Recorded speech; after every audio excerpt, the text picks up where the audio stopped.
ki nga xam ne que moo di Bachir Fofana li ñu daal dese nii alors donc Badara Gadiaga nag mi ngi apporter son soutien à Bachir Fofana et déclare le vrai baromètre d'une démocratie est une presse forte et libre maanaam démocratie fi ko war a mën a nattee mooy presse bu am liberté concrètement réagissant à la convocation du journaliste Bachir Fofana Badara Gadiaga mu ngi koy réitérer son soutien indéfectible moom je cite exactement ses propos: j'apporte mon soutien total et sans équivoque au talentueux journaliste Bachir Fofana et à tous ses confrères hommes de presse qui risquent aujourd'hui leur liberté dans l'exercice de leur noble mission d'informer le public juste et vrai. D'après le célèbre chroniqueur de l'émission Jàkkaarloo bi sur la TFM jàpp na ni nag cette convocation de Bachir Fofana à la police est purement et simplement une entorse à la liberté de la presse, un pilier fondamental de la démocratie qui doit être protégé à fond. Aujourd'hui la presse mi ngi exactement sous les projecteurs par rapport ak yan ak wàllu yoonal enfin chaque pas wala comme chaque geste jàpp nañ et son bi est contrôlé naka daal di jàngatee par rapport ak Badara Gadiaga bi nga xam ni itam jàpp na ni le vrai baromètre de la démocratie dafa war a mën a tegu si presse bu moom boppam waaye itam presse bu fort concrètement à fond. Oui man bettuma Bassir pour un Badara Gadiaga soutenir Bachir Fofana bettuma te du bett ñu bëri qui se ressemble s'assemble. Non c'est ça dégg naa Badara Gadiaga di défendre di soutenir Bachir Fofana c'est normal en tant que acteur de la presse c'est normal. dégg naa Madiambal Diagne du soutenir c'est normal ñu ñëpp soutenir. non man bokkuma ci ñuy soutenir bokkuma man du ma soutenir fenn. ñu ngi soutenir waaw d'accord. Moi, je ne suis pas ce journaliste-là qui soutient des mensonges. Je ne suis pas dans cette presse-là. Je ne suis pas d'accord. C'est notre confrère. Quand il distribue un discours diffamatoire ou basé sur du mensonge, il faut dire qu'il a fauté. Ce n'est pas comme ça. D'où l'île la de faire presse. D'où l'île la de faire presse. Il ne faut pas encourager aux journalistes, toujours dans ce lancer-là, de donner de fausses informations. Après, vous nous convoqué, on manifeste notre solidarité à le journaliste dit, d'accord, je suis d'accord que les journalistes doivent être solidaires.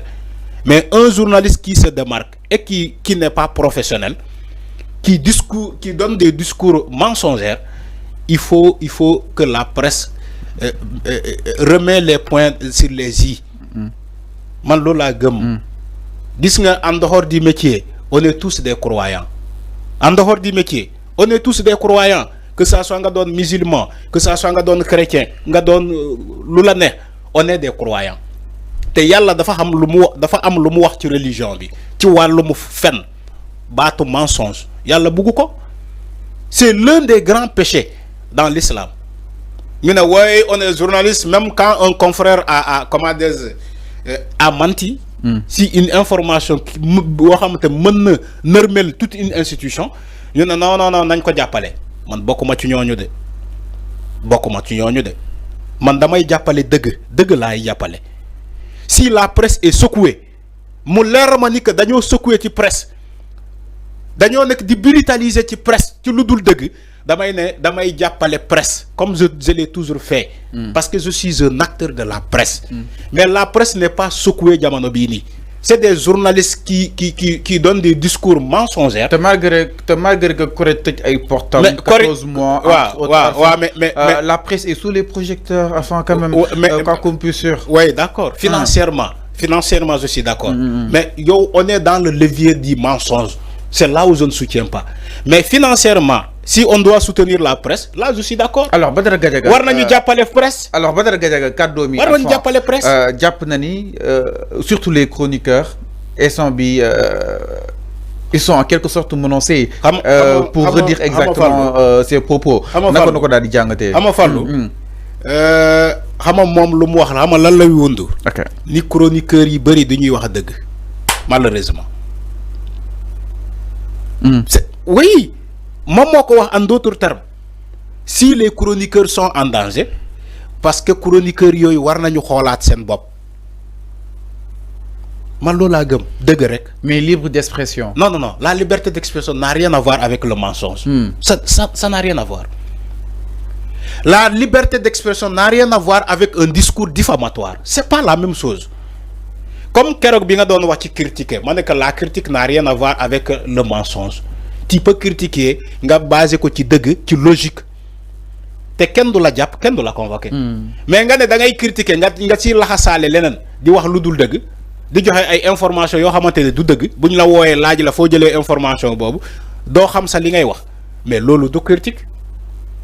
Lolu dafa am benn motivation bu nek ci ginnaawam, mais c'est pas de la critique. Dafa am benen motivation bu lalu ci ginaaw ces chroniqueurs là, mais c'est pas donner une information juste et vraie. OK. Si Bassirou Fofana est convoqué pour comment dire, diffusion de fausses nouvelles ou bien des mensonges, mais c'est pas ça informer. Lolu moy information.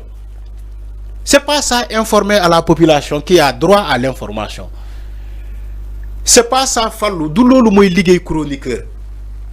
Chroniqueur quand même yow da ngay dem outil ay éléments ba mu leer na ni que li suma ko waxé ci télé parce que ci télé ngay wax.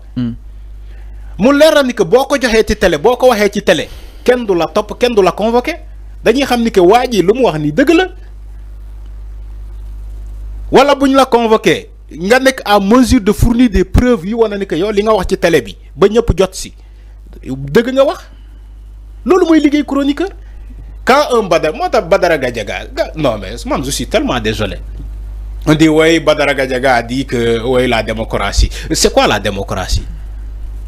Nani dem jang comment dire la notification de la démocratie. C'est quoi la démocratie? Tu crois que dans tous les pays au monde, c'est comme ça qu'on parle comme au Sénégal? Démocratie, démocratie, démocratie. Tu racontes des conneries, on dit oui, c'est la démocratie. Tu crois que les pays fonctionnent comme ça? Alors, Alpha, ni japp ni les pratiques de Macky Sall mo nek di ñëwaat concrètement yow da nga gis lool wala kon da nga japp ni quelles sont les pratiques de Macky Sall? nek di changer exactement quelles sont les pratiques de Macky Sall? Il y avait beaucoup de dossiers judiciaires quand même. Dossiers judiciaires basés sur quoi? Dédé. Dédé. Il y a une très grande différence. Ku def poste ñu japp non, c'est pas ça, c'est pas comme ça. Il y a une très grande différence. Macky Sall gis nga gaay li ñuy wax ci sen ki comment dirais-je sen poste yi jamono bi ni gaay li ñu nek di bind ken jappul ken de pourtant ñu ngi bind. Macky Sall avait une position politique de liquider un parti politique Pastef lolu kessé la son agenda c'était ça. Yow da ngay dégg information buñ la jappé ñu ne la première des choses li ñuy xol sa téléphone la ñuy xol bu ñuy gisee photo Ousmane Sonko rek tié bon. Il y a des témoignages comme ça ici ci xalé yi nekkoon kaso. Amna xalé yi may né man sa dañ ma laaj ndax Sonko man na wax par force ni que Sonko moma yoni ñu bayima. Dégg nga information bobu wala déggoo ko ci ay témoignages ay nit taxaw ñu na man gendarmerie buñ ma jappé wala police buñ ma jappé dañ ma doon laaj sama digënté ak Sonko mané len man xawma Sonko ma musuma gis Sonko. Ñu ne ma boo nee Sonko moo nekk ci ginnaaw moo la yónni ñu bàyyi la. Il y a des informations comme ça.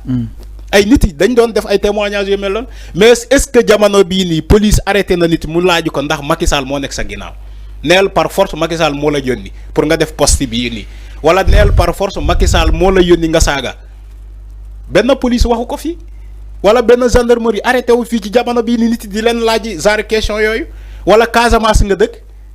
On a vu des interrogations comme ça ci ay manifestations ñu japp ay xalé ñu ne ko Casamance nga jëk mu ne ko dédét yow Casamance nga jógee nga ne dédét ñu yóbbu la kaso.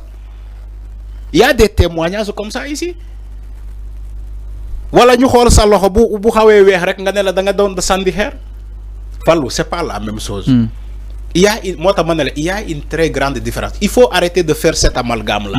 Vouloir défendre parce que vous n'êtes pas d'accord hein, donc les nouvelles autorités parce que demba dégg naa un journaliste bi doon def émission ak Cheikh Omar Diagne ITV 7TV non 7TV hein 7TV non c'est pas une femme c'est un garçon Mamadou Awa Ndiaye la tudd Arfan voilà ITV voilà 7TV voilà 7TV bon maay jégalu man pour man ITV la mais seetaan naa ko démb xam lan la wax mu ne kii Cheikh Omar Diagne c'est vrai que man je suis jamais d'accord avec Ousmane Sonko si suñu groupe sax wax naa ko fa même sama position man musuma d'accord avec Ousmane Sonko. Un journaliste qui dit comme ça, écoutez bien ce que je dis.